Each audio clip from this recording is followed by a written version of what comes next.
right. Well, in the meantime, we're going to cook up some Indian food in the kitchen, right? Love it. That's going to be yummy. We have one of our favorite chefs here in the kitchen heating things up with us this morning, Chef Laura.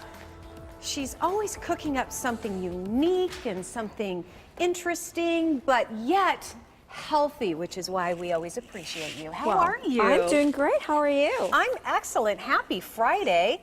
And what is the name of the dish that you're going to show us how to make? We're going to make something called chana masala. Chana masala. What does that mean? Well, it's basically, masala would be the spice blend that we're using, Okay. and this is, and chana would be for the chickpeas. So this is going to be a chickpea dish. Okay. Or garbanzo bean, depending on what you want to say.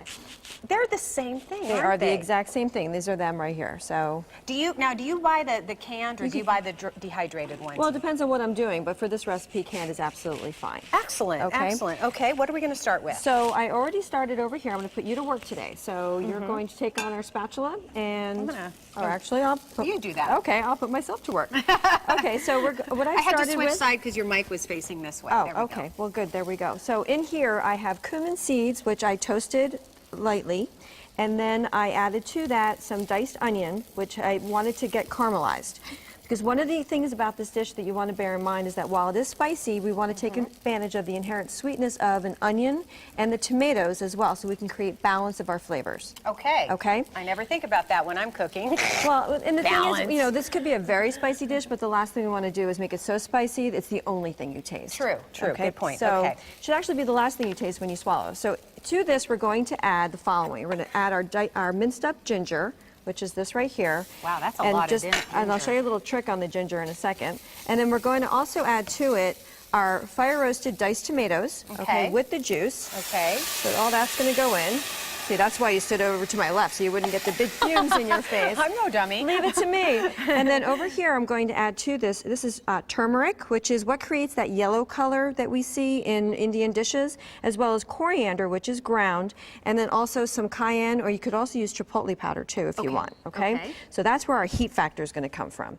So we're going to add all that in here, and we're just going to let this simmer for about 3 or 4 minutes, just so we can blend all these flavors together. And you can probably already start smelling how this is going to go. Yeah, it smells wonderful. So while this is doing its thing for just a second, let me just show you, when you are working with ginger, if you take a spoon and you just run it right down the skin of the ginger, it takes it right off. Oh. Okay, it's one of the easiest ways to do that. And a lot of people don't know that, so I wanted to share that with your viewers I never today. knew that myself. Okay, so for this dish, now because it is spicy, we're going to make another dish in a little while. It's called a raita, and that is cucumber and yogurt together. So if you think about it, when we eat something really spicy, the one thing we need to do is extinguish the flame if it's overwhelming, and dairy is our best advocate to do that. So if you find you're in a Mexican restaurant and you're on fire, then, and hopefully not literally, then a little sour cream in your dish is going to go a long way as far as quelling the flames. Good to know. So we only have about a minute left. Are you going to be able to So what we're going to show do, us? so what we're going to do now is we're going to add our chickpeas, and also I have in here a little bit of water because we want this to have just a tiny bit of sauce going, and then some lemon juice.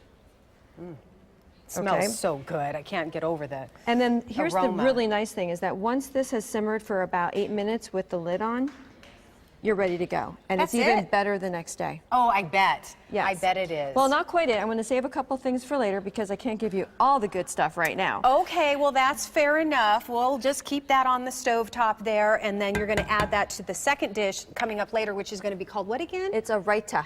A raita. What is that again? It's cucumber and yogurt. And yogurt, that's Yes. right. Okay, thanks, Chef Laura. My okay, pleasure. Susan, it smells good in here. It smells amazing. Oh my goodness.